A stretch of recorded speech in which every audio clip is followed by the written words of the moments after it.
কামারপাড়া থেকে ভাতার অভিমুখে আসছিল একটি খালি ডাম্পার। হঠাৎ করে ডাম্পারটি নিয়ন্ত্রণ হারিয়ে ঢুকে গেল ভাতারের পানুয়া গ্রামের একটি চায়ের দোকানে। ঘটনায় চায়ের দোকানটি সহ আহত 4। ডাম্পারটি প্রথমে দুটি ইলেকট্রিক পোলে ধাক্কা মেরে চায়ের দোকানে ঢুকে পড়ে, যার জেরে পানুয়া গ্রাম বিদ্যুৎ বিচ্ছিন্ন হয়ে পড়ে। প্রচণ্ড গরমে নাজেহাল সাধারণ মানুষ। খবর পেয়ে ঘটনাস্থলে যায় ভাতার থানার পুলিশ ও বিদ্যুৎ দপ্তরের আধিকারিকেরা। আহতদের নিয়ে যাওয়া হয় ব্লক হসপিটালে। তবে অল্পের জন্য প্রাণে বেঁচে যায় ওই 4 জন। ঘটনা এলাকায় ব্যাপক চাঞ্চল্য ছড়িয়েছে। এটা পানুয়া গ্রামের এটা খাসপাড়ার বাস স্ট্যান্ড টপেজ। আমরা চায়ের দোকানের সামনে সবসময় একটু বসেছিলাম। ওই মুহূর্তে গুসকার থেকে ভাতার দিকে একটা গাড়ি ডাম্পার যাচ্ছিল। প্রথম হামটা পেরিয়ে গাড়িতে ড্রাইভার কন্ট্রোল করতে পারে নাই।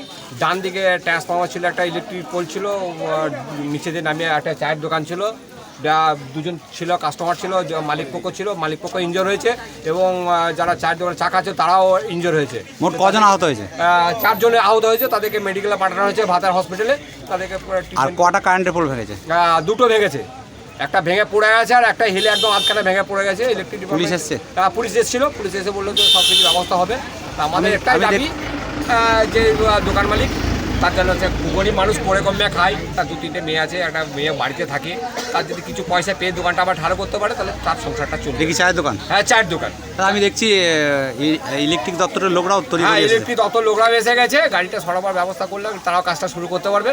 আর মালিক পক্ষ এলে তাদের সঙ্গে একটু সমঝোতায় বসে। তাহলে অল্পের জন্য 4 জন বেঁচে গেছে? হ্যাঁ, অল্পের জন্য 4 জন একদম বেঁচে গেছে। খুব লাকিলি ওপরবেলা 4 জন বেঁচে। চায়ের দোকানে ছিল, এরা সকালের দিকে হলে তো আরও মরতো। যেখানে বসে থাকার জায়গাটা ছিল সেটাও ভেঙে আছে।